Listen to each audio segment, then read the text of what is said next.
Hi everybody, this is Mike, and today we're going to talk about the November position report. This is the fourth position report of the 23 crop year, and we finally have really kind of good news back to back in the last few position reports. So shipments for the month of November were up 17%. This was led by the export markets up 25%.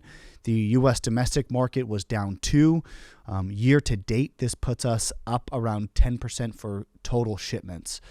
So if we dive into those shipments a little bit, India really led the way with shipments of 38 million pounds in the last 30 days. They've taken about 160 million pounds since the beginning of August, and the consumption in India really sounds like it's very good. So they've taken a lot of cargo, but it sounds like it's moving, and it sounds like we're getting rid of it. So I think that's very positive.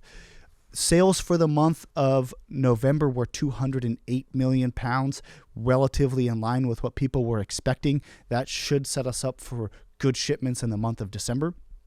Crop receipts for the month of November were down 13%. If that trend holds, it looks like we could be looking at a crop that's under 2.3 billion pounds.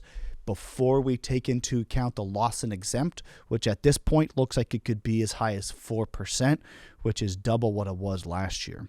So all of this kind of leaves the almond market in a pretty bullish position between now and the time we see bloom in the middle of February.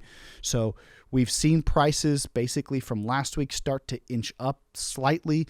We've gotten a little bit of a sense from some of the buyers internationally that inventory levels aren't as high as they maybe had expected them to be. So the dynamic between now and bloom looks to be like we're going to be experiencing a relatively firming market. So we'll continue to keep you updated with pricing and the momentum associated with it when we know a little bit more. So thank you. This has been Mike.